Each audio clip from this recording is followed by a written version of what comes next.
Kinachoendelea: vita ya Urusi dhidi ya Ukraine. Waziri wa mambo ya nje wa Urusi Sergei Lavrov amesema mgogoro wa Ukraine ulipangwa na nchi za magharibi kwa sura ya vita dhidi ya Russia vinavyopiganwa na Kiev.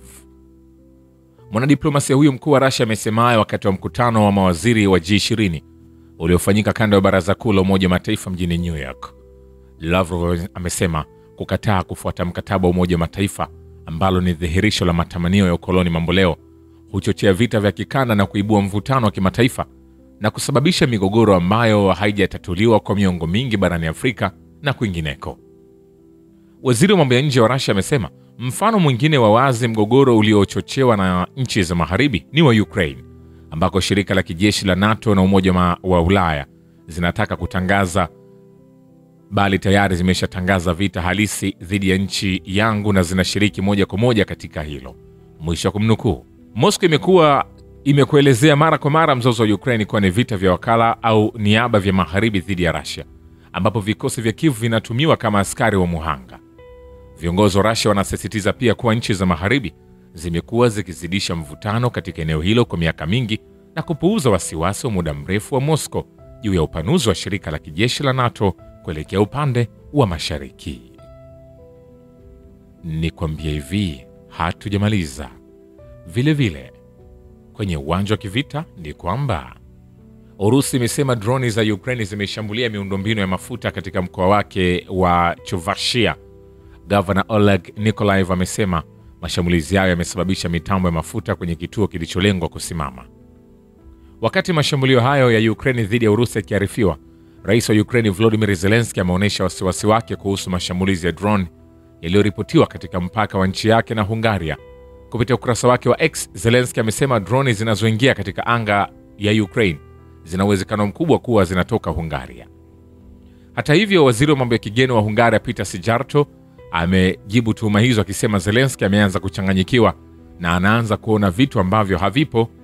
Ukraine imekuwa ikikosoa nchi hiyo jirani kwa kile inachokiona kuwa ukaribu na Urusi.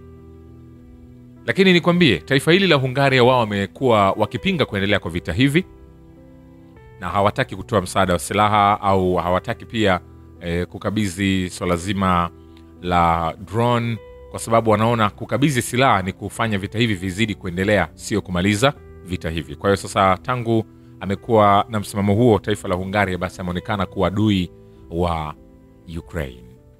Vile wanajeshi wa Urusi wameharibu eneo la kuhifadhia ndege zisizo na rubani na kurusha maeneo ya ndege zisizo na rubani za Geran-2 katika eneo maalum la operation ya kijeshi, Wizara ya Ulinzi ya Urusi imeripoti.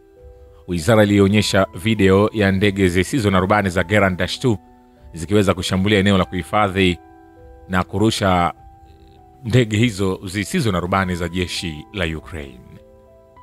Wanajeshi wa Ukraine wameshambulia eneo la mpakani mwa Urusi la Belgorod kwa zaidi ya ndege 110 zisizokuwa na rubani na zaidi ya silaha 50 katika muda wa saa 24 zilizopita na kuua raia wawili na kujeruhi wengine kadhaa. Governor Vyacheslav Gladkov anasema kupitia Telegram maeneo hayo ni wilaya ya Belgorodskaya, makazi ya Oktyabrskaya, vijiji vya Bliznaya, Igumenka, Bochkovka, Varvarovka, Veregilevka, Lozvoe, Nechayevka, Nikolskoye, Otradonoe, Pulyayevka, Repronoe, Salikovo, Solovredment na maeneo mengineyo.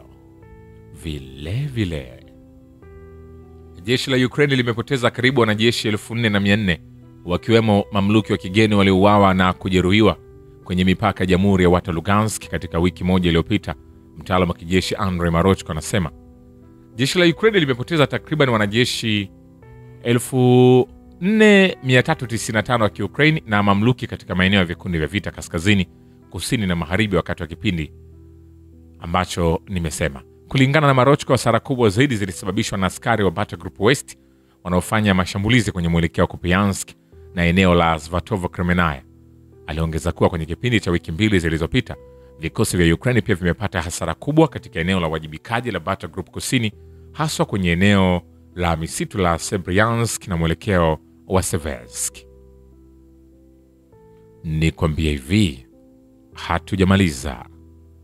Vile mifumo ya ulinzi ya anga ya Urusi imeharibu mabomu 6 ya kuongozwa, makombora 6 ya mfumo wa rocket ya HIMARS yaliyotengenezwa Marekani, roketi moja Vampire iliyotengenezwa Czech, na ndege zisizo na rubani 230 za mrengo zisizohamishika zilizokuwa zikiendeshwa na wanajeshi wa Ukraine katika muda wa saa 24 zilizopita, wizara imesema. Vile jeshi la Ukraine linafanya mashambulizi dhidi ya kiwanda cha nguvu za nyuklia cha Zaporizhzhia ili kusababisha tishio la janga la nyuklia na kudhoofisha shughuli za kiwanda hicho. Mkurugenzi wa mawasiliano wa kinu cha nyuklia Evgenia Yashina anasema hali ya usalama katika eneo la Zaporizhzhia inabakia kuwa wasiwasi. Kiwanda hicho kinatishiwa kila mara kwa sababu ya kushambuliwa kwa utaratibu na jeshi la Ukraine. Tukio lolote linaweza kusababisha athari mbaya zaidi, huku ukubwa wake ukiwa mgumu kufikiria, alisema. Mifumo ya ulinzi wa anga ya Urusi imenasa na kuharibu ndege zisizo na rubani 41 za Ukraine usiku uliopita, wizara ya ulinzi ya Urusi imeripoti. Hayo yakiendelea, ulinzi wa anga wa Urusi umeharibu ndege 17 za Kiukraini katika mikoa Rostov, Belgorod na Voronezh na Crimea kabla ya saa 6 usiku saa za Moscow, wizara ya ulinzi ya Urusi imearifu. Vile wanajeshi wa Urusi wamekomboa Derilovo na Maiskoye katika Jamhuri ya Watu Donetsk na vile Stepovoye katika mkoa wa Dnipropetrovsk, wizara ya ulinzi ya Urusi imesema. Kundi la vita la magharibi lilikomboa makazi ya Derilovo katika Jamhuri ya Watu Donetsk.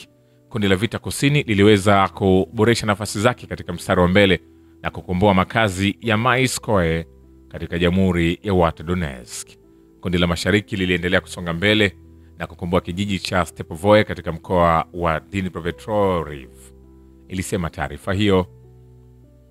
Kumbuka hichi ni kile ambacho kinaendelea kwenye vita vya Urusi dhidi ya Ukraine, vita ambavyo mpaka hivi sasa navyozungumza bado havijafikia tamati, bado havijaweza kumalizika. Ni vita ambavyo bado vinaendelea kila siku, kila uchao vita hivi vinaendelea kushika tamu, na kumekuwa na maboresho ya hapa na pale kwa kila upande ukijaribu kujiboresha kimbinu, lakini ni vita ambavyo Urusi anasema yeye anapigana na NATO, hapigani moja kwa moja na Ukraine, na hii yote ni kwa sababu ya namna ambavyo silaha zinazidi kuingia kwenye taifa la Ukraine, silaha ambazo zinaendelea kumpa nguvu Ukraine kuendelea kumshambulia Urusi, na kila uchao sasa Urusi amekuwa kishambuliwa na kumekuwa na vitisho Urusi atashambuliwa maeneo mengine ya ndani zaidi, kitu ambacho kimepelekea na jeshi la Urusi sasa hivi nadaiwa lipo kwenye vikao vya siri kutaka kuadhimia kufanya mashambulizi ya mwisho ili kuhitimisha kabisa vita hivi, jambo ambalo linatizamwa linaweza likaleta athari